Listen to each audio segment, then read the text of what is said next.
From the heart of Big Ten country, Los Angeles, California, Ryan Abraham and David Woods present the Podcast of Champions. From the heart. Welcome, everyone, back to the Podcast of Champions. I'm David Woods from Bruin Report Online, the UCLA site on the On3 network. And I'm Ryan Abraham from USCFootball.com, the USC site on the 24/7 Sports Network. And together, we make the Podcast of Champions. Yes, we talk Big Ten football from right here in Redondo Beach, California, the heart of Big Ten football country. David and Ryan are here for you on a Thursday following USA's big win. I say USC a lot, but USA. The USA, baby. So I'm going to say this. We've had some conversations about soccer on this show before, and we haven't always been complimentary. No. I would say a fair bit of that was, being Americans and not giving a shit about soccer. And soccer kind of I will say a small part of it was my experience with soccer and specifically U.S. soccer for so long. U.S. soccer fans blow. They suck. But beyond that, my experience of watching U.S. soccer, because I joke about not watching soccer, but I will watch the U.S. team in the World Cup and I will want them to win. But U.S. soccer, for the longest time, has been a boring piece of shit product. Yes. Even over and above whatever complications you might have with soccer generally as a boring piece of shit sport, U.S. soccer specifically is boring piece of shit soccer for the longest time. Really defensive, only scoring on counterattack, no possession, no intricate passing, no creativity, no talent, just dog shit all the time. This team's actually really fucking good and fun. Yeah. Watching, Griffin. How many times did they heel pass the ball to somebody I'm dribbling this way, and now suddenly the ball's over there because I kicked it with the back of my heel. They've got so many players who actually have skill, who actually have ability, who actually have talent, and they're playing a style where it's this is actually fun to watch. I've watched almost all of the World Cup. I've watched almost every game. The team that's over and above, obviously the most fun and beautiful style is France. They're playing a style of soccer that's just this is glorious. Yeah. This is exactly what the sport should be, the whole thing. Argentina's up there, obviously. But the U.S. is not down here. They're not playing fucking Paraguay or whatever. Yeah. They're playing really good soccer. It's really fun to watch. And anyway, they won yesterday. They scored a goal when they only had 10 men on the field because they'd gotten a red card. And it was one of those goals where you didn't see the U.S. make shots like that, where it's a free kick from outside of the penalty box.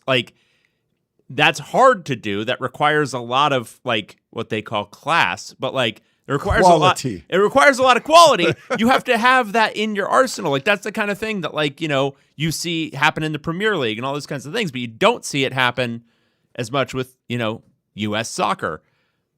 I don't know. It's cool. It's fun. We're in the round of 16. I know, it's pretty cool. I think the analogy would be hey, if you're talking about Oregon State football and you're why are you trying to do what Oregon's doing? You should run the single wing or some shit and try to, just try to be different.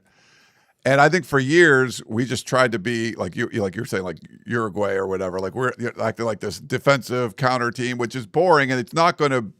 American fans aren't going to like that. Playing for a tie and maybe we'll score late and just go out there and wing it. They needed to be air raid the whole time. Even if you lose 5-4, who cares? The American fans would like that more. Now we actually have some quality players, some skilled people out there, and it's fun. It was fun to watch. That the red card was bullshit for sure, and I guess they showed Messi I was watching. Messi did something worse. Messi looked like he did it on purpose from behind the guy, stepped on him.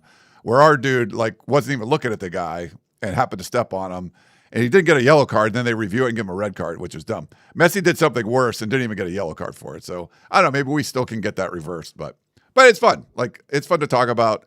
But and there's a lot of good soccer fans, but just the insufferable American soccer fans when it wasn't as popular, and they're trying to defend, like, you don't understand the game, and they're not helping. No, they were not helping. Like fans of some indie band or some shit. Oh, like, my it's just gosh. like no, Stop. like stop calling it footy. Stop. Like, I don't want to hear this. It's soccer. That's what we call it because that's what it is here. We have a football. That's the other thing. Like, and this pretentiousness around the word football. There are so many different things called football around the world. Yeah. Like, you do not need to be sneering at Americans, and you don't need to be ashamed for calling it soccer. Australians, they call 4 different things football. Like, rugby's football, Australian rules football is football, soccer is football. They're all football. Yeah. If you're in different parts of Australia, like, it's this in a lot of different places. Soccer is fine. Yeah. Other people call it soccer too. It's okay. Oh, we're not the only ones? No. Oh, that's funny. Just Matt says did it with a bloody foot too. Yeah, they showed him get stepped on. It was like Malik Tillman, Kurt Schilling. Yeah. That was a great. He was awesome. He was the one doing all the heel passes. Like, he was full on, I don't know, magician out there. Anyway, it's been fun. The World Cup's been fun. It should be in the U.S. every year, actually. Yeah. Not every 4 years. Was David saying USA Soccer was comparable to Iowa's football strategy? That's right. No, I mean, if I never want to watch Triple G Greg Berhalter coach a team ever again. Whoever that other schmuck was, Bradley. They suck. No, none of this. I don't want any of them. Yeah, I like this. I want Argentinian Russell Crowe, who looks like he just woke up, wearing some disheveled one-button shirt. Like, I love it. Did you watch the the aesthetic, the Belgium Senegal game earlier? The Belgium head coach literally is. I haven't seen a double-breasted suit in a while. You know, where it folds over and stuff. And the other guy was wearing a t-shirt and was jacked. He's sitting. They're showing him. They're down 2-0. He's sitting there in his beach chair, and he had one of those pens that has the colored, multiple colored things. You could put the blue one down, the green one down. I'm like, that's the best pen you could get. And he's taking notes, looking around, shit's going on the field, and he's just doing this. And that guy did not. They should have been rewarded with the win there, but they got the win. But yeah, anyway, so that was a little USA Soccer. I was down in Hermosa Beach Pier. Everyone was going crazy. It was a lot of fun. It's cool to see people into it, and I really do whatever your political leanings are or whatever. There is just in the media, there's been America sucks, everything, that's terrible. And then all these Europeans come here and they're like, this is pretty freaking awesome. We do live in a pretty awesome place, So, and I think sometimes we can get down on it for whatever. There's plenty of reasons to get down on it, but damn, when you hear Freebird playing after a goal, or they're all singing Country Roads and shit, then people are going home with ranch dressing and, I love this stuff. So I'm glad people are experiencing and having a good time. Yeah, it's very cool. All right. Well, we're doing a show today, not about soccer, but about Big Ten football. Not that we have a lot to talk about. We have to talk about a little bit of stuff. Preseason, all conference teams, things like that. There's some news at Wisconsin. Yeah. You want to email us, BigTenCast, all spelled out, at gmail.com. Call or text us at 424-532-0678. You can tweet us at B1G Podcast. You got Apple or Spotify. Leave us a review. You can do 5 stars. That's what's going to get you in on Apple, and you can leave comments on Spotify. And we're going to pick the best ones of the week and send you a $24 Trader Joe's gift card, thanks to our buddy John in Brea, who sent me a big stack of them. This will be the first round that we're giving out. If you're selected, send me an email, ryan@uscfootball.com, and I will snail mail you. I need your physical address. Snail mail you. I know whoever wins this week, but our Zodiac Killer, you are always eligible. So just send me your address whenever. You can CC the FBI, whatever you want to do, send me the address, and I will send you the gift card. And maybe another little surprise there. Who knows? But we do have a review. How are we going to do this? All right. We've got a review. This is from Graham from Longhorn Country. So, Graham, I just want to say first, I appreciate the bit. It's a very good bit. However, I don't want to encourage this, so I'm not going to read the whole thing. Okay. The subject line is in honor of Ryan Abraham, and then then it reads, I have decided to utilize the great tool of AI to help write my 5-star review for this mediocre podcast, and with Trader Joe's gift cards on the line, I thought it would be fun to compare the Big Ten head coaches to different items found in the store. Certainly the results would be 100% accurate, right? See for yourself. I think it's got to. I mean, it would be one thing if I thought it was a bit where he was not using AI to then write it, but I think it is still Is there anything funny in it? I'm not reading the whole thing, man. But is there it's a lot. But is there like oh, this is a good one, like anything like that? Oh God. Okay, fine. I'm just gonna do it. No, don't. Ryan Day, Ohio State. Everything but the bagel seasoning. Puts it on everything. Beloved by many. Somehow makes everything better, but you start to wonder if it's a little too much. All right. No. That's just AI gibberish. That's there's not like a okay. Yeah, and I don't. If it was a bit, I'm sorry, and you can send it to me in an email, and I'll read it. But if it was truly written with AI, I don't want to sit here reading that. However, you are the only person who left an iTunes review. But we have a couple of Spotify. Oh snap! The competition begins. Steven, he wrote this about our last episode, best episode of the off season. So he's positive there. And then Izu22, best World Cup coverage on Spotify. Keep it up, boys. We just did. I think that's the obvious winner. This is the best World Cup podcast. IZUO22 on Spotify. Email me, Ryan@uscfootball.com, and we will send you a Trader Joe's gift card. And to the Spotify, not to Spotify, to the iTunes reviewer, who was that did it in Longhorn Country?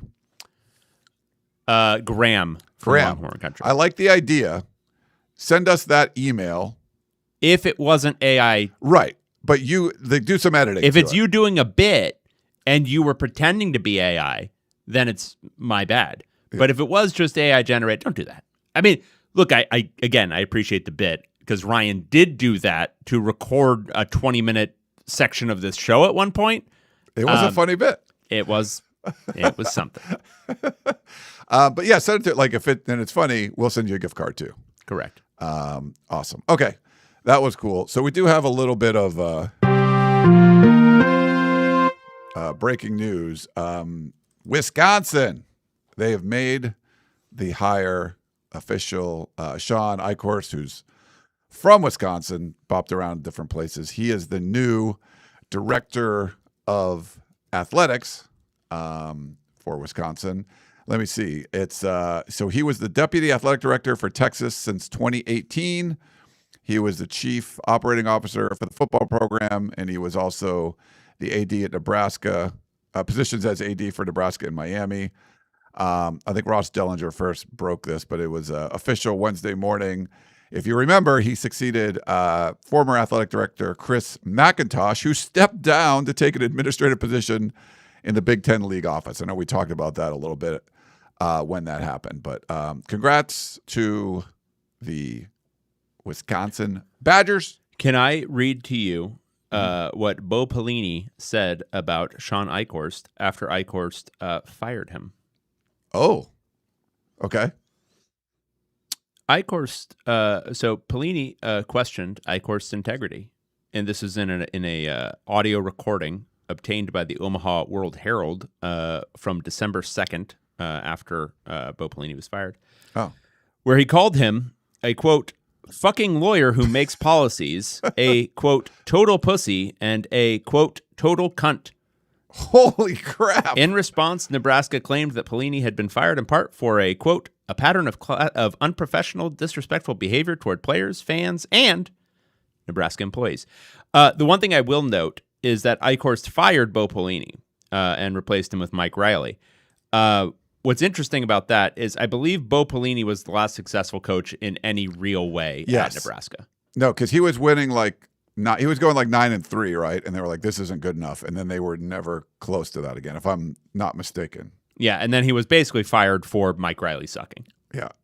But one of the great things that come out of that, the Faux Pelini Twitter account, remember that one? Oh, yeah. That was so funny. I don't know if it's still around. I think Faux Pelini was before he actually ended up getting fired. Oh, was it? I think it was already. He around. was doing it as like a bit, and then yeah, because there was the one like his response to being fired was like one of the things, like one of the jokes on Faux Pelini, I believe. Okay. Yeah, I don't remember. I think that's right. We got some sorry Griffins in the chat. There were a lot of sorry Griffins. Griffin, I hope you've aged up quite a bit. Yeah, but he's like graduated college by now. So true. And Matt, our resident Wisconsin fan, not a fan of the hire. So yeah, we'll see what's going on. I watched.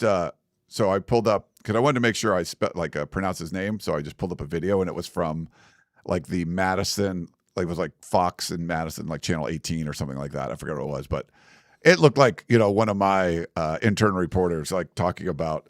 But he grew up in that area, so he's from Wisconsin, and so people are happy to have him back and everything. But it was funny to see like the local reporters, and I'm like, is this? It wasn't a Milwaukee station; it was like Madison, so things were definitely like kind of student level. There's also some other Wisconsin news. They're going to put. Have you been to Culver's before? It's like yeah, I've never been to one. Yeah, it's if you're ever wondering why, and this isn't all Wisconsins, and it's not even, I'm not even meaning it pejoratively, but like why there are a lot of large Wisconsins, it's because of Culver's. Because of Culver's. Yeah. Well, if you're eating something called cheese curds on a regular basis, you're gonna get some size.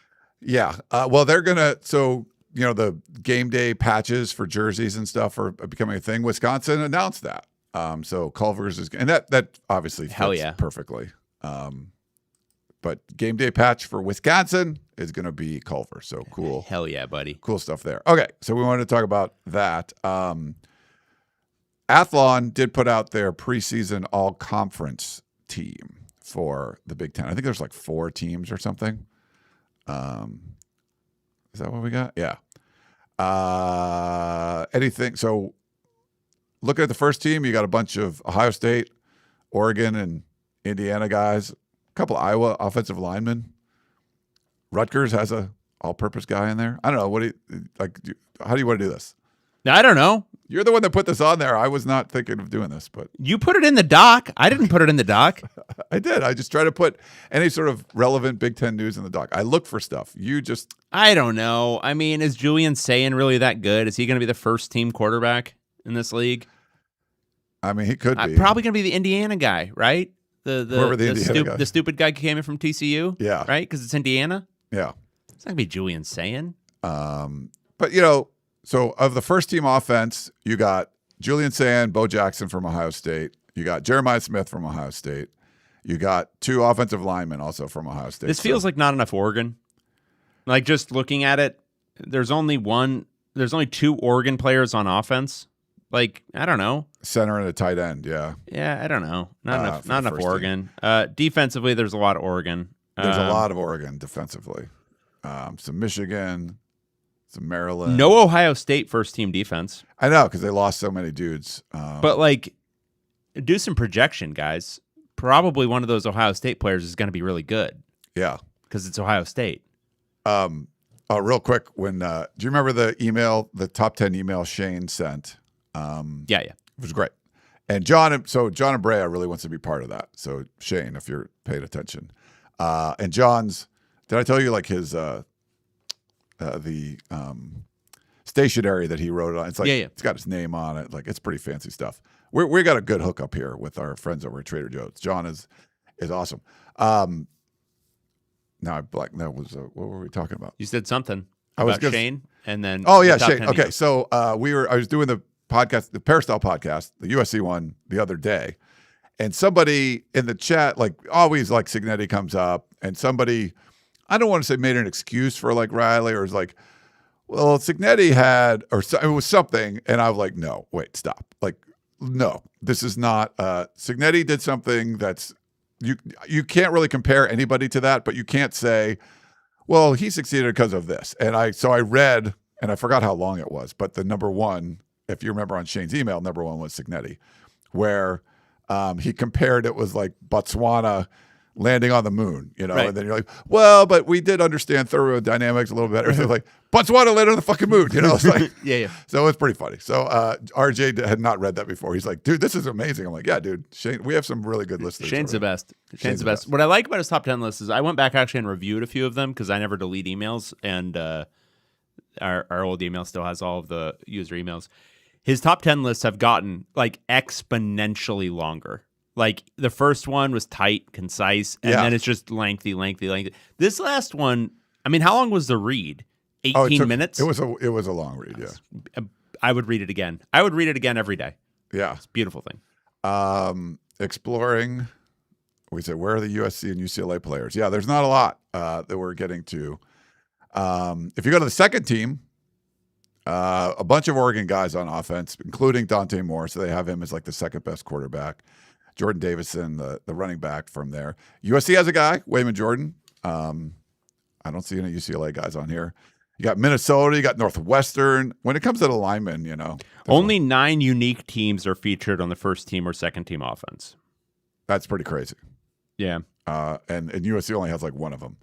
On defense, okay, USC has like a transfer quarterback. Wait, where's USC on this? In the second team? Oh, second team. Got it. Okay. Yeah, Sorry. yeah. Yeah, I was looking at first team still. No. Yeah, and like there's a couple things. Like UCLA's Wayne Knight is listed all purpose. And we could be wrong on this because we're projecting he was kind of dinged up this spring. I don't even think he's going to start. So I'm not, I understand, but like, I think a lot of people are just kind of basing that off of numbers and not necessarily perceived talent level. Yeah. I mean, I'm trying to think if there's anything I would like really complain about, but not really. I mean, I think both USC and UCLA need to actually show something on the field before they, start getting their players highly rated. And also, it's an 18-team, mostly East Coast dominated league. So, yes, you're not going to get a whole lot of credit here. Sayer West, UCLA defensive lineman, is third-team defense. Oh, there you go. Cameron Crawford and Jakeem Stewart are both third-team defense for USC. Yeah, they also have Jontez Williams, the cornerback transfer. He was like the top-rated cornerback, so he didn't even do anything in spring. He's like on the second-team defense. Minnesota's got a couple second-team defensive players. Even Northwestern's in there. You got, of course, Ohio State, Penn State. So this is third team. Josh Hoover, the Indiana quarterback, is in there. I would go like sight unseen. He's first team quarterback. Like, look at what they did with who was the idiot they had from Ohio? Curtis Rourke. Yeah. Then they turned Fernando Mendoza, journeyman Cal quarterback, into a Heisman winner. Yeah. Like Josh Hoover's going to win the Heisman. That was part of Shane's email. It's like they won 11 games with something called Curtis Rourke. Yeah. So Josh Hoover, if it doesn't turn it over too much, he's not going to. Yeah. I like Tanook Hines a lot, the USC receiver. He's out there. Evan Stewart's going to be really good. I think he should be probably better than 13. There's a lot of things in here. I mean, whatever. It's all just debatable nonsense. Yeah. Bear Alexander is still in school. Kind of amazing. I can't believe that with like in his third thing. And he's actually at the same school. How's Eugene Brooks? He's on the fourth team offense. Well, that's another one where like it's clearly not a whole lot of.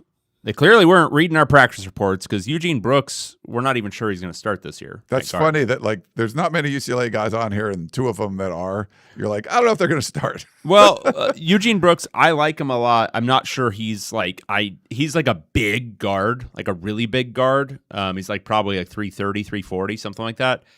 I think this is just my speculation based off spring. I think they're going to prioritize mobility with their offensive linemen. Like they want guys who can get out, pull, get out in front of screens, all that kind of stuff.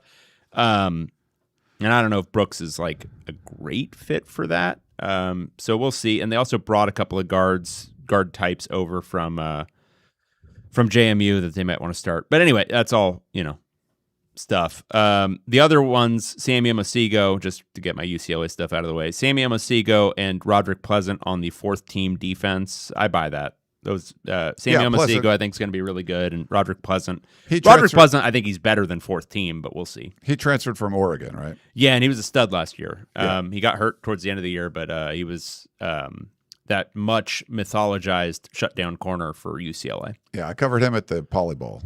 Yeah, it was cool. Jade Miles is the fourth team quarterback. So you got Ohio State, Oregon, Indiana, and then USC as far as your quarterbacks and stuff. And that's another one where it's like it's Lincoln Riley's quarterback who's going to be in his second full year in the system, third overall year in the system, and he's a dual threat type guy. Like he can move his feet. He's going to be really good. Like you got to think about these things when you're rating like who's going to be the first team or second team is what are their stats going to be? Because his stats are going to be really, really, really good. You would think so. Josh Hoover's going to throw like 4 interceptions or Kurt Cignetti will murder him. So he's going to be really good. There's one name. Let me find out. Hold on. Charles Correa, linebacker for your Purdue Boilermakers. That's right, baby. So if you Google his name, some author or something comes up. So you have to like put Purdue football.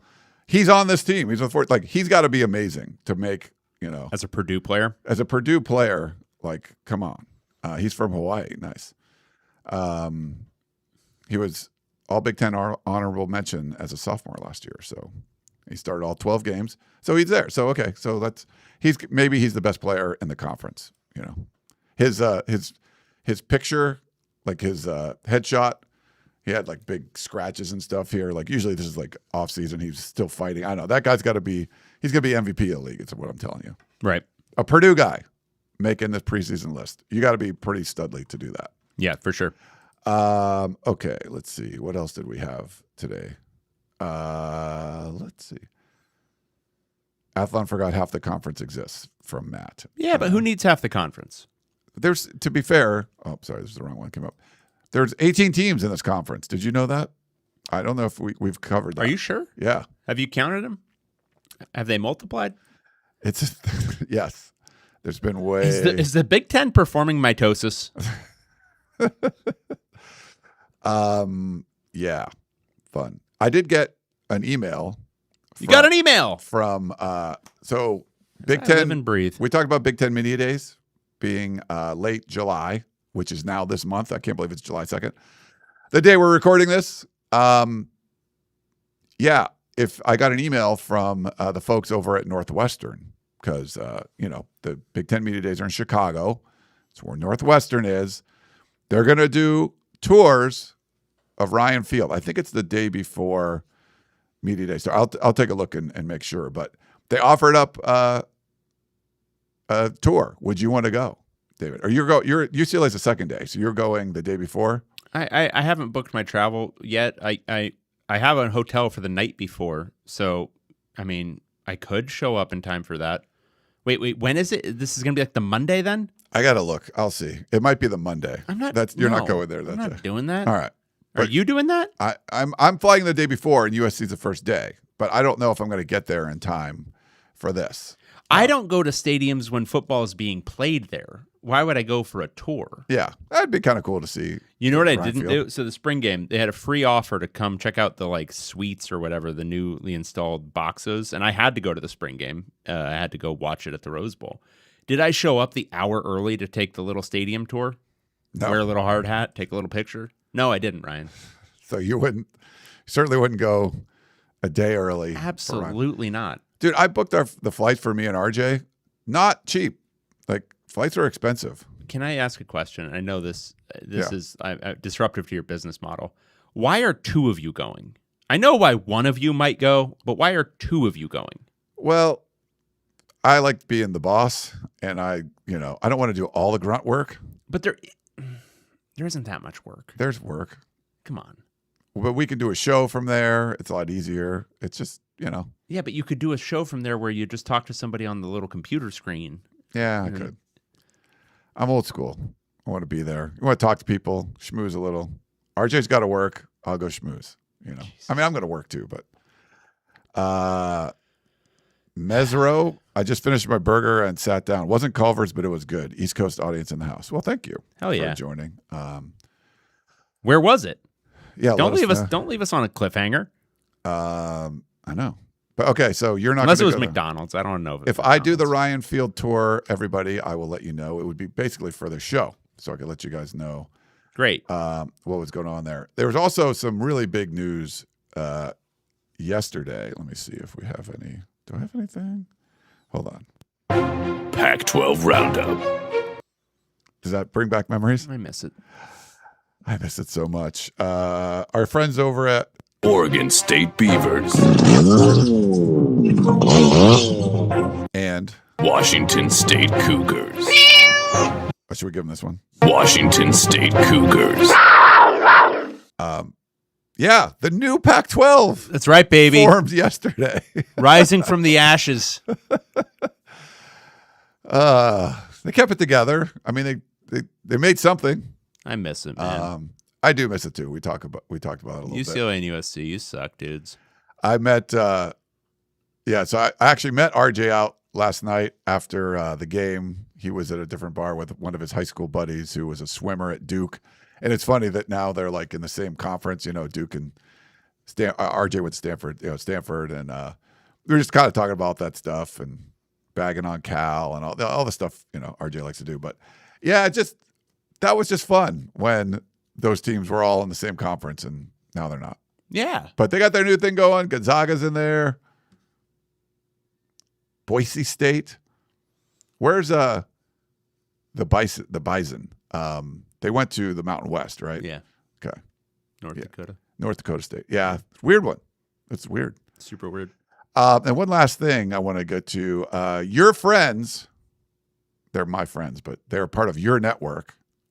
Andy and Ari. I know Andy and Ari. Have you, do you talk to them at all or not really? No. Or okay. Well, I'll introduce you because they're no. This is a thing that you get off on this stuff. You love the networking bullshit. I have a job covering UCLA sports. I don't have a job mingling with other media people and talking about national storylines. It's not a real thing. And so I do my job. I do the thing that's my job. You're I want to have a podcast. I want to talk to all these people. I do a podcast with Tracy every single week because we're talking UCLA. That's what we do. God bless you. You do a podcast with me too. Yeah. What do we talk about? That's just because we love each other. Oh boy. Yes. This is it's a labor of love. Therapy. This comes up in therapy a lot. I bet. It does so much. Well, your dudes, they did a draft. I think we talked about they had they rated all the Big Ten coaches. So they drafted all of college football head coaches, and they went 10 each, 10 deep. So it's 20 total.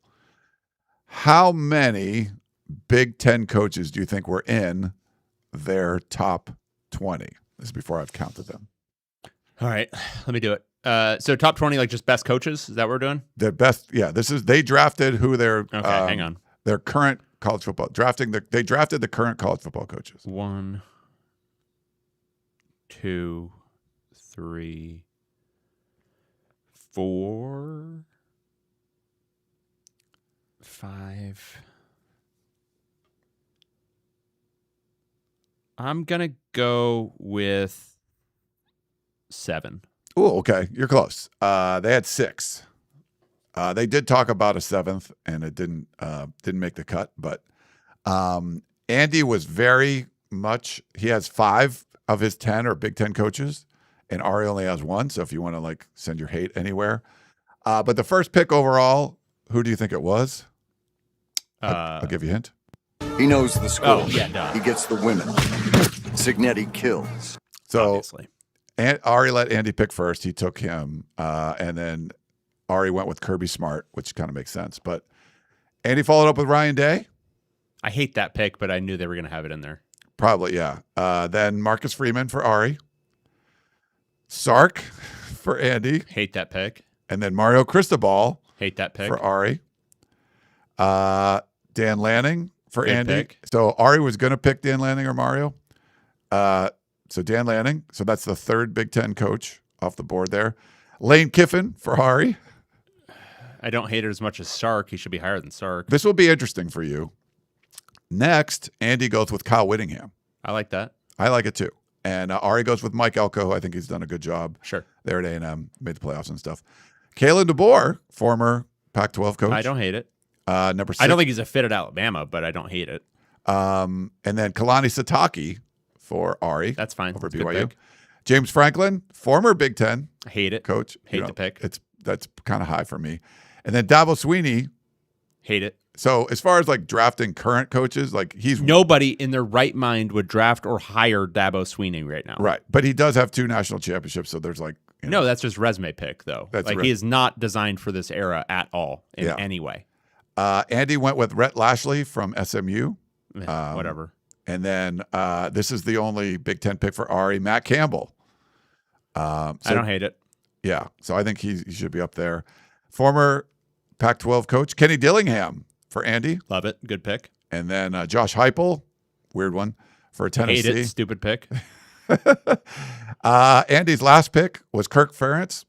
Yeah, I mean, you kind of have to do it because nobody knows why, but he does keep winning games. He does. I mean, he's got the long-standing. And then this was a controversial one for Ari, Brent Venables for Oklahoma. Jesus. I know. So they talked about Lincoln Riley for sure, and they didn't put him in there at the end. So they were trying to figure something out. But yeah, so 6 Big Ten coaches in there. Okay. I mean, look, making those lists is hard. I'm not clowning on them.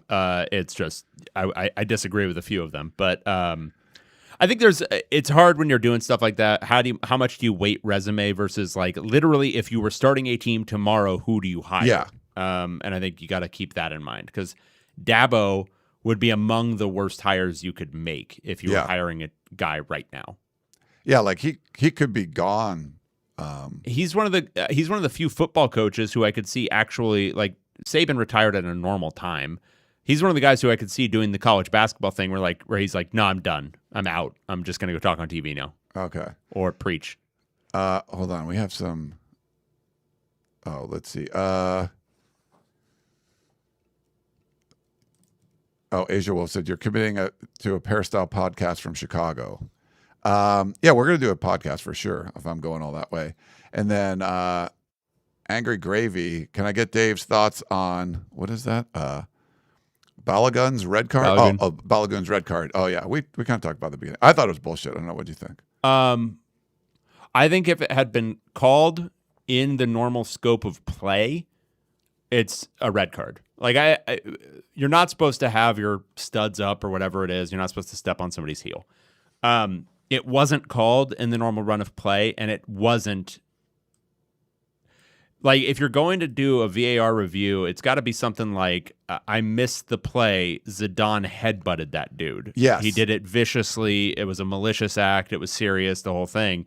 But if you're going to go to the instant replay review, it can't just be to pick up incidental. Like, yeah, it should have been it could have been between a yellow and a red in real time. But you didn't see it in real time, and you were watching the play. That was where the ball was. Yeah. And you said, play on. If it's a play on when you're watching it in real time, and then you go back and you have to Zapruder it to find out that, oh no, his, spikes caught this guy's ankle and, it could have been a serious injury.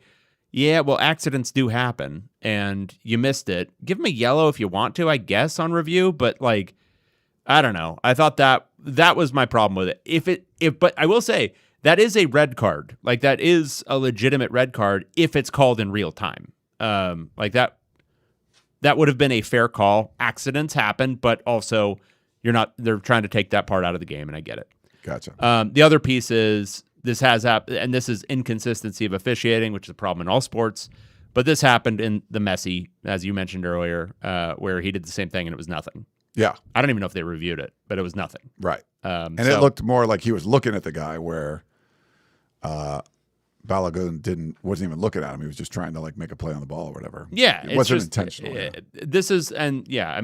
Angry Gravy just said it, but like this is the problem with when you do slow motion review of things, and this happens in football, it happens in all sports. When you do slow motion review, it can make things that are in real time, not actually that serious, look very serious. Yeah. That's why they use it in the movies, when it's like, yeah, because your ankles are actually pretty mobile. Like if your ankle bends funny, it doesn't even necessarily indicate a sprain. Like those things can bounce back real quick, and his did. That guy was fine. Yeah. So it didn't result in a serious injury.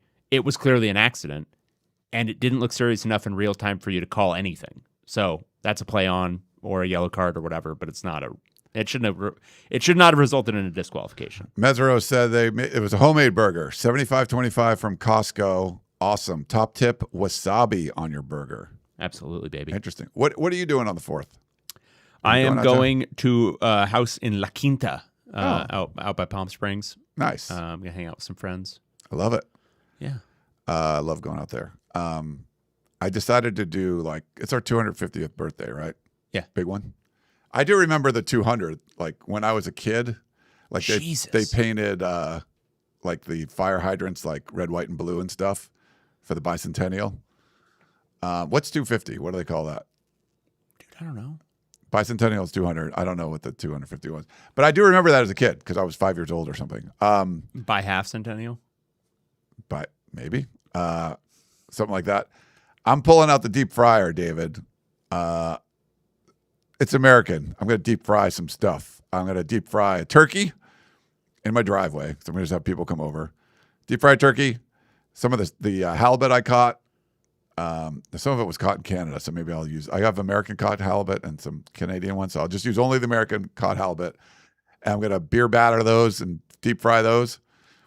I'm going to cut up some Idaho potatoes and make French fries in my deep fryer. And then, of course, I'm going to deep fry some Oreos. So I'm just deep frying the hell out of a lot of stuff. And just going to blast country roads the entire time. America! Yeah. I will say about the World Cup, not necessarily the 250th birthday, but like the World Cup, it is reactivating my I don't know, childlike impulses to just be like, yeah, fuck yeah, America. Which those have been long gone for me for a long time. But like you were saying, watching them win, then they're playing some just country ass John Denver, and I'm like, hell yeah. Let's go. That's right, bitches. We're back. Drink some of that ranch. I can't wait for you guys to create a spin-off podcast about soccer. Yeah. He put fur, I think he meant for, but then I started reading like a Southerner just because that was the mood that we were in. Okay. The coaches' rankings, I think that's all I had. Yeah, let's get to questions because we gotta move on. Okay. Let's take a quick break and we'll come back and talk some more.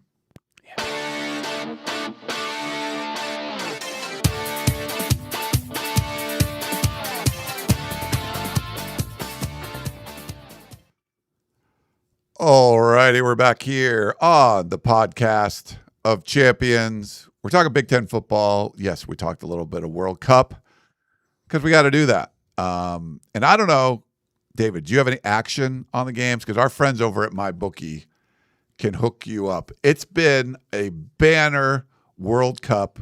Everyone's enjoying North America, having a lot of fun. Canadian cities, Mexican cities, U.S. cities. Games are exciting. There's a lot of goals. It's been a lot of fun. We're filling out the round of 16 teams, and you can get on the action with our friends over at MyBookie. Hope you had some action on America. Would you have USA scores a goal when they only had 10 men on the pitch? No, I don't know. But you can bet all that stuff. Our friends over at MyBookie. And, we've been talking about this for years. If it's your first time, if you're just going to try it out, you're like, you know what? These soccer games are really fun. I want to get some action going. USA, Belgium coming up. I want to get in on there. If it's your first time, use our promo code POC. And what happens is that first bet of yours, up to $500, it's a free bet. If you get it wrong, you can bet it again. No big deal. You get your money back. If you get it right, you win the money, which is great. So it's our bet back bonus token, and you get that using our promo code POC for Podcast of Champions, our friends over at MyBookie. So check it out. Enjoy all the soccer. Get some action. Have a little fun. Let us know. Put it in the comments if you bet the games and won some money, especially if you use the bet back bonus token. You can bet anything, anytime, anywhere, only at MyBookie.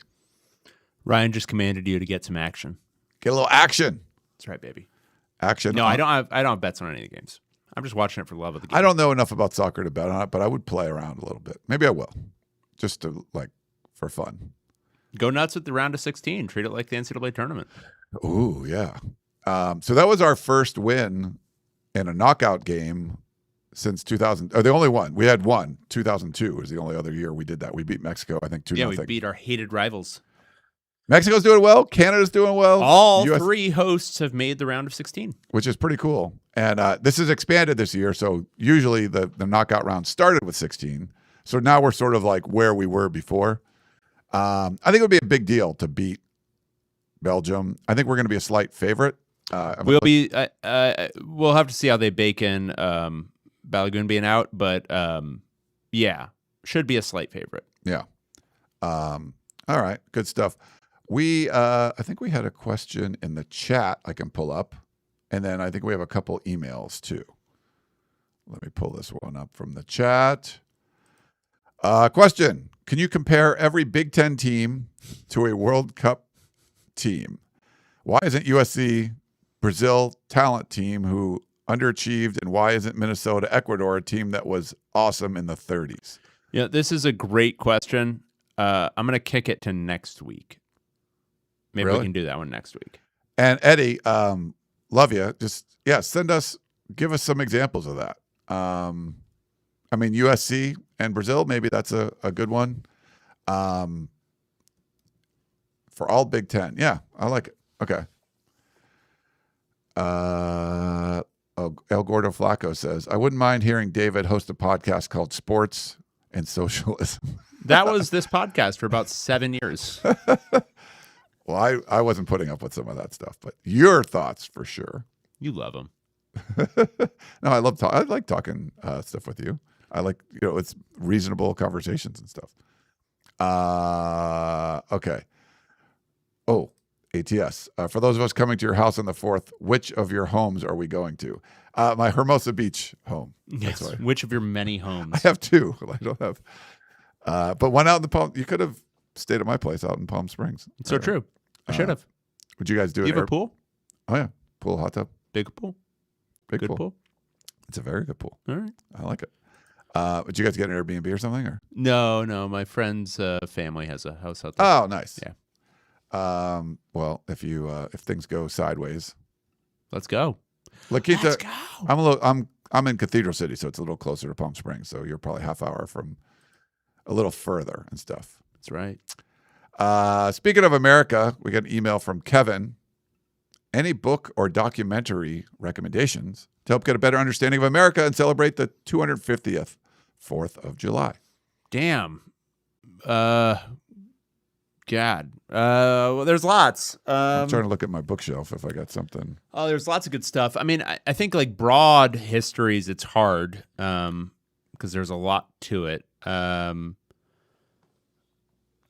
It's kind of it's an obvious lefty answer, but The People's History of the United States by Howard Zinn gives you a different perspective than what you learned in school, which I think is valuable. Like a crappy one? Okay. No, it can be kind of like the book itself can be a little bit tiresome at times, like because it's just relentlessly that angle, but it is, I think it's valuable to have that perspective. But there's lots of there's lots of really good biographies of a lot of the people. There was a great one about Ulysses S. Grant that I read a few years ago. There's the Team of Rivals about Abraham Lincoln's cabinet, which I think is really good. Gosh, if you're looking for kind of just, I'm not going to give you just pretentious answers. If you're looking for like kind of poppy historical fiction that kind of tries to capture things via like diary entries, but then like basically makes it into a narrative, the stuff by Jeff Shara, it's generally military history. It's Shaara. His dad, he wrote the book The Killer Angels that became the TV movie Gettysburg, which is still like one of the most profoundly insane things that has ever been on TV as a just from a budget standpoint. Like literally a Civil War reenactment on TV, which was super cool. But then he did a bunch that were, do you have one? Do you have the 1776 one? Yeah. Yeah. He's done it. He basically did it for the rest of the Civil War. He's done it for World War I and World War II, I believe. Is this the one? No, this is McCullough. Oh, yeah, but that's going to be good too. Yeah. I was like, I know I have something on my bookshelf, and this was, I read this a while ago, but that's good. Here you go. It's on the screen. Dave McCullough, 1776. I mean, it's hard to there's not, I don't know. I'm trying to think if there's any like one other book that would like give you a broader perspective. I've read a lot of military history. most of the like domestic history stuff I pick up a lot through podcasts these days, and then a lot through going down Wikipedia rabbit holes more than I do from like texts.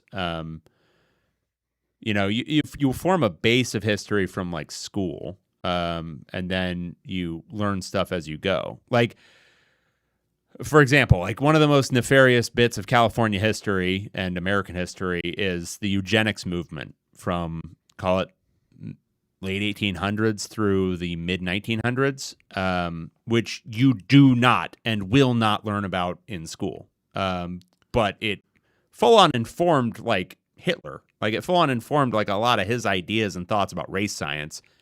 That was American. Like that was American as apple pie. And a lot of that stuff you don't learn about. And so, you have to kind of find what tickles your pickle a little bit. And do some deep dives. But yeah. We had a comment. Hold on. They taught Howard Zinn in Oregon public schools in the 2000s. That's right, Oregon. Let's go. That's right. There's some good stuff like that. But yeah, and it was on our like recommended or you could read it reading list in high school, I think. But yeah, the best thing is to just find an inroad that you find interesting if you're trying to learn about history. And then if you find it interesting, you're going to see offshoots of it that you can then continue to find interesting. But, for me, a lot of it was military history because I was, 12 and that was interesting. Yeah. And then you, as you get older, you find more things interesting or, stuff you should learn about. Gordo Flacco, in reality, shouldn't the center of Big Ten country be the South Bay? I can't imagine better places to spend your time. That's right, baby. It is. That's where we do the show. Correct. We say Los Angeles, but we really mean the heart of Big Ten country. The Redondo Beach, El Segundo corridor, a.k.a. the South Bay. All right, we got Paul Webfoot. Okay. Rave and Diane get into politics. Hello, champions. Which of you two is more likely to hang up the podcasting headphones, turn in the company laptop, and quit covering college sports to run for political office? Mr. Woods obviously has stronger political opinions and a better grasp of political history, but starting a campaign might be too much work. Also needs to trim the beard and just update the overall look if he's going to be anything higher than deputy county treasurer. Mr. Abraham has that smooth voice and is already a pro at taking more vacations than us peasants can comprehend. Yes. But I don't know if he would have a coherent platform. And I also don't know if the world is ready for a second President Abraham. Let me know what y'all think. Paul Webfoot. I don't think I remember names well enough to do that. I certainly don't schmooze well enough. But I think I would bring a more common sense, to things like, hey, don't do that. That's dumb. But then there's all these other reasons why you can't do things. 'Cause, Yeah. So the problem is, and I'll speak for Ryan here. Okay. Well, I won't speak entirely for you. I will say neither of us, I think, have the sociopathic narcissism to truly do it. And then for me, I'm my level of self-awareness bordering on crippling, no, imposter syndrome. Like there's no way I could do any of that stuff would just make it a non-starter from the jump. I think you have a little bit more of the blasé, whatever, I'll just do it and figure it out. Yeah. Which is fine. And I think that would help you a little bit on the path, but I don't think you have the sociopathic narcissism, unfortunately. No. Because you need to have that. Like the amount of politicians who don't have just an absolutely completely insane sense of their own place in the universe is very, very, very small. Yeah. Even at the mayoral level, even at the city council level, most of these people are deranged. Yes. I don't think I have that. I would try to be more common sense. We just got this email. I don't know what it's just showing a 5-star podcast of champions thing. 5-star review. Hello, Ryan and Dave. Here's my 5-star review of the podcast player of choice. This is the app Pocket Cast, by the way. You have a 4.8 average rating with 850 reviews. I can't believe that somehow there are 850 people that have listened and reviewed your show, let alone on an app that is not Spotify, YouTube, or... I think it just takes reviews from iTunes or from Apple Oh, Podcasts. they must be more people than people who had access to the Pac-12 network. Keep up the mediocre work. Thank you. Yeah, I put it up there on the screen. I thought there was something like more to the graphic, but it was just a 5-star. I haven't used Pocket Casts, so maybe they aggregate. I think it is. I think it's an aggregation. Nice. Yeah. Cool. All right. think that was Next up, we have. I think that was it. No, it was not. We have more questions. Really? We have Crispy Bruin. Refresh your. Oh, wow. inbox. This is Crispy Bruin. World Cup questions. Good morning. First off, big shout out to John and Brea for donating more gift cards to the bribery pool. I can only assume John had a monkey's paw he used to request infinite wealth, but the paw bamboozled him by locking that wealth into a large number of plastic rectangles, whose only redemptive value is in exchange for reasonably priced groceries. Thanks, John. After the U.S. men's national team's victory against the combined might of Bosnia and Herzegovina, the game coverage paused to allow for a full singing of John Denver's Take Me Home, Country Roads. I like Country Roads. Everyone likes Country Roads. But it's a slowly paced song about a man pining for a specific part of a state that he misidentifies in the actual text of the song. It's boring. I get that it's analogous to the post-game alma mater, but surely there's something more fun available. You've previously discussed appropriate replacements for the national anthem. Is there a better post-match song for the national team? Something purely Americana that perhaps was written in the past half century? From what I heard, they also played Elvis's rendition of Can't Help Falling in Love and Sweet Home Alabama, the former of which is somehow more boring and possibly pedophilic, while the latter is at this point more of a secessionist anthem than Dixie. We have to think of something better before playing known made-up country Belgium. Also, you're correct on Turkey versus Turkey. Demanding control of your country's exonym is some cut-rate, insecure, nationalistic BS. Keep it mediocre, Crispy Bruin. I have thoughts on this. Okay. They're very similar to my national anthem thoughts, which is, at all times, if at any moment you are feeling patriotic and you decide that you need to sing something, you know what you sing? The Battle Hymn of the Republic at all times. Because it whips full ass. It's about kicking the shit out of a bunch of slaveholding Southerners. It's awesome. It's great. That, Rally Around the Flag or Battle Cry of Freedom, those are good too. I always love Marching Through Georgia. Great marching song. We have a lot of military march songs from the Civil War era that are all designed to be sung collectively by thousands of people in unison. Those could all be adapted for this purpose. I will say for Country Roads, they need to start it, if they're going to do it, in the stadium with John Denver singing. Then it needs to be taken over by just the people in the crowd. Like, you don't, like, this is a phenomenon in U.S. stadiums that I think needs to go away, which is the loudspeaker does not need to be involved. Like, you can start it so people know, hey, we're doing that now, but then just have people sing it. It's a very simple and slow song, so it can be easily sung. That's the beauty of it as a crowd anthem. But it doesn't work if you just play it super loud over the loudspeaker and you can't actually hear people singing.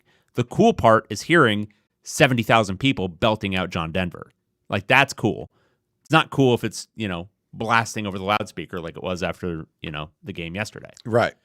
So that, but I would say, look, as always, look to Civil War marching songs. They are our friends here. John Brown's body would go ham. All right? Let's go. I think when shit works, there's people trying to find reasons why it should be something else. This is working. Like, when I was hearing as a different version of Freebird or whatever after a goal, like, I'm like, let's freaking go. USA. Sorry, Griffin. I didn't swear. All right, everyone's singing Country Roads, which is like a West Virginia song or whatever. But but it seems to work. It actually, they just used West Virginia because it rhymed a little bit better. It's not about West Virginia. It's about like Maryland or some shit. But nobody knows that. Crispy Bruin, you and I are the only ones who know that. Yeah. It doesn't matter. And also, it doesn't matter that it's West Virginia. It really doesn't. It's a big-ass, just like American tune. So I don't hate the song. I think it works, actually, but I don't like it over the loudspeaker. Okay. I want more, make it organic, make it a thing. But it sounds cool. Like, it sounds cool when the crowd is singing it. And it does. It's working. Yeah. It's, do you remember, what was it, Stripes or whatever? Is like, he's giving the speech. Was it over when the Germans bombed Pearl Harbor? And he's like, Wasn't that Animal House? Or maybe was it Animal House? It might have been, or I thought it was Stripes. I think it's Animal House. It might. Okay, and then just he's on a roll. Like so, yeah. We don't need to like overthink this. People are singing the song. People are getting excited. I like it. All right. We got a super chat. Hell yeah. El Gordo Flaco. Instead of elective office, what about a cult? I have thought about this. I've thought about starting a religion before, but again, you need to be a sociopath and you need to be insane. Yeah. That's tough. No offense to any, Oh, that was Animal House. Okay. religious So it was folks. Animal House, not Stripes. Sorry. For our Oregon Duck fans, that was an Animal House reference there. Okay. Do we have one more? I think. Yes, we have at least one more, maybe two. Okay. Thank you for the quality discourse. This is El Gordo Flaco also. Hello, gents. Here are my questions. 1, Big Ten Media Days should permanently be in Las Vegas. That being said, what is your favorite casino and table game? Craps. We both love craps. And yes, I agree with you. It should always be in Vegas. And craps. Yeah, craps. Do you have a favorite casino? The Hard Rock used to be my favorite. Oh, I thought he was just meaning casino and table game. My favorite casino. Okay, I'm understanding the question better now. The thing is, like, my fondest memories of being in Vegas are from when I was like 23 and poor as shit. Okay. So it was like playing blackjack at Treasure Island with all my college friends. Oh, okay. Like T.I. Yeah.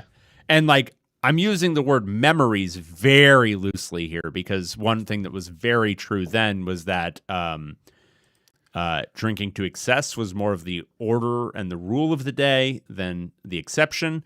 And so memories of those excursions are a little spotty, kind of like flickering in and out. But Treasure Island, baby. So it used to be the Hard Rock for me, which is now going to be where the Mirage is or was. Asia Wolf says, since we're on animals, how about shout at every goal? Shout would be good. But then it goes on a little bit long, but so does soccer, so that's fine. Also, why do I know it's Animal House? You were alive for like 25 years before that movie came out. I know. Stripes was the one where they were like at the Santa Monica Pier, I think. But it was more of a war one, so that's what I was thinking. But whatever. Okay, it's fine. I like Park MGM a lot. Like we've had some good times there. I do like Mandalay Bay. I've mostly done MGM properties lately. We had a really good time at Mandalay. Mandalay's good. Luxor, honestly, we had a blast there too. Yeah, but Park MGM's just kind of cool, and they have Best Friends. That restaurant's really good. It's like who can forget the video poker bar at MGM Grand? Who can forget? 5 a.m. Yeah, we had some good times there. Okay. Oh, I guess he's got more questions. Sorry. Yep. Number 2, Notre Dame has played in Ireland. Seems neat. If USC or UCLA could play in a foreign country, what would you pick for location? I think UCLA, it's interesting. You could do China. I know UCLA is big in China, but you could also pick a lot of spots in Europe where I think UCLA would be a draw just because it's like the brand, for whatever reason, is very, very big in certain locations.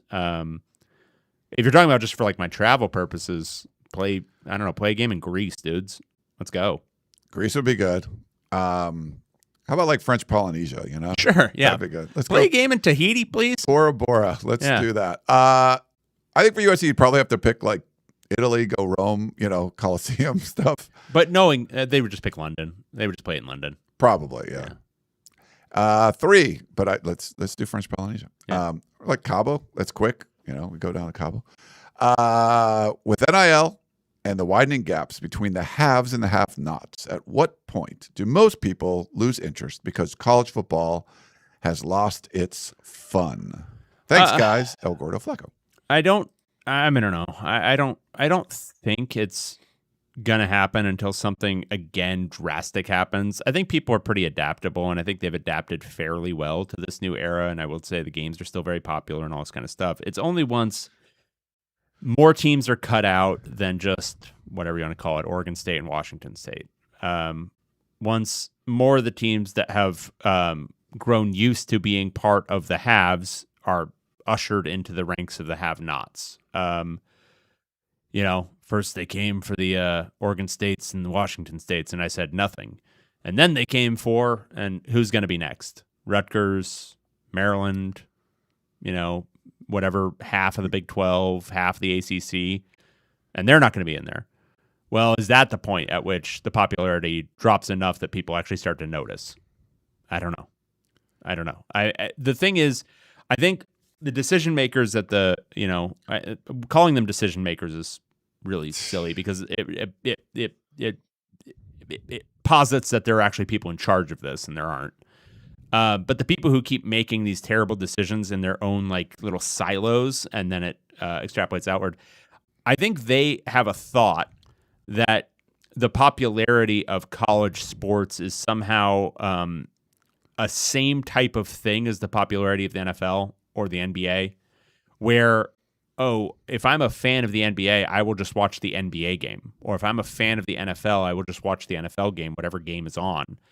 And I think for some of this, that is true. Like, I will watch college football if it's on, and I will watch, I will watch even another league if there's no other, Big Ten game or previously Pac-12. But most people aren't like that. They watch their team. And if their team's games matter less and less and less, they're going to care less and less and eventually watch less and less. Yeah. So I think it really is a matter of whenever the other shoe drops and more schools are cut out because these school administrators can't see more than 2 moves ahead at any given moment, and they're just going to maximize whatever immediately gives them a revenue boost into their coffers, and whether or not it destroys the sport at a meaningful level. Yeah, there's no one looking out for the entire sport, and everyone has their little fiefdoms, and they're doing what's good for them. For years, the NCAA argued in court that if you paid players, people will stop watching, and it's been the exact opposite of that.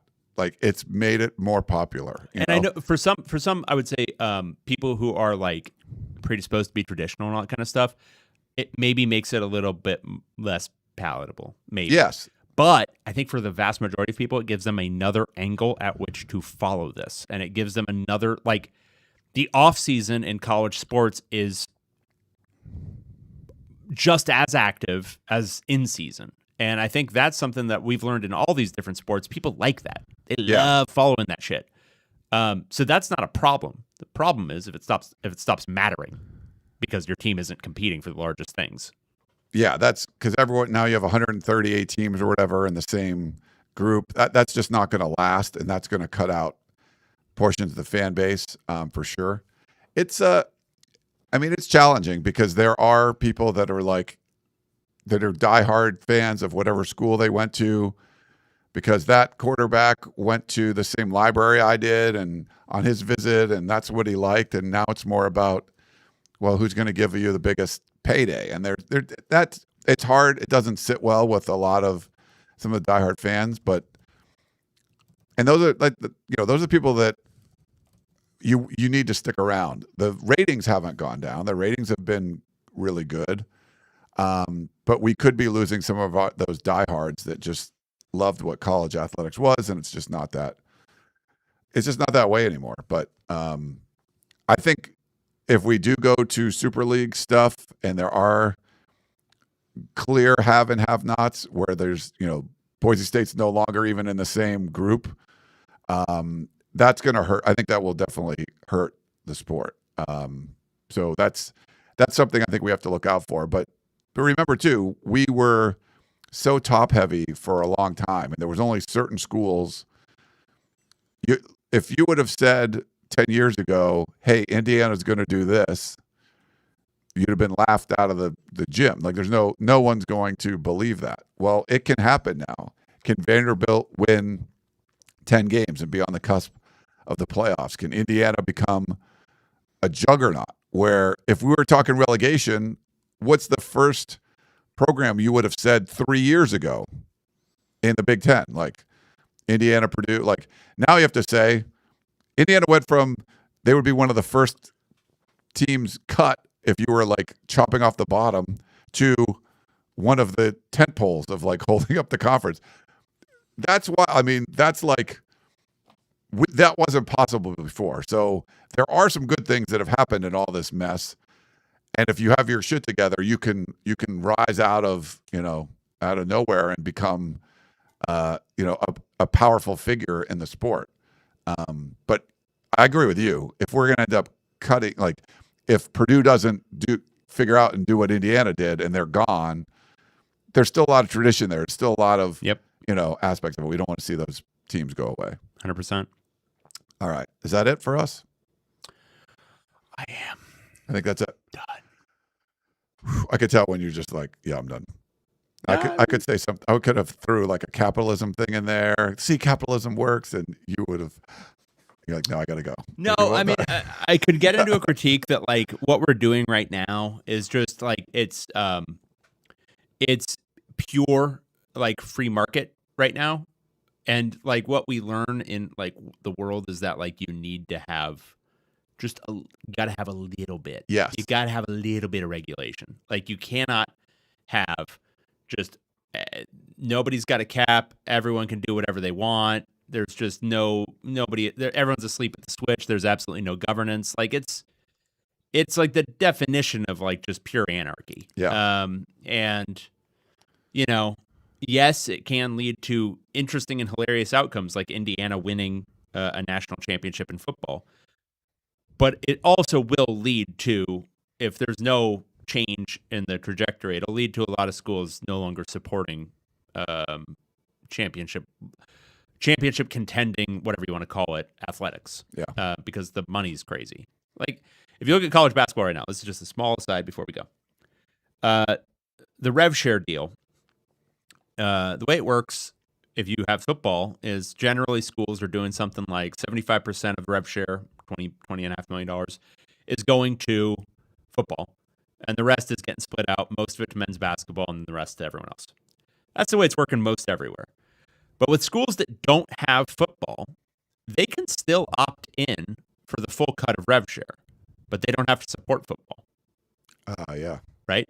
So they can fund their rev share. It doesn't even have to come from TV. It can just be institutional funds that are, essentially like if I gave money to the, whatever you want to call it, the Xavier or St. John's or whatever fund, like their athletic fund, they can, essentially dole it out because it is institutional funds that are getting paid out to the players from rev share. It's not NIL. So that's an essential and kind of crazy competitive advantage for schools that don't have football in college basketball. What are going to be the ramifications of that? Like, that's going to be crazy. And I think that's the one where like P4 schools, unless something changes, like a lot of the lower level, I'm going to talk about UCLA here or USC, but lower level P4 schools that are struggling to like even get up into like the high single digit rev, like doling out for basketball, like 7 or 8 million or something. Yeah. They're going to struggle to do anything at all. And it's basically uncapped. So you have schools that are probably going to spend $25 million on their basketball rosters this season.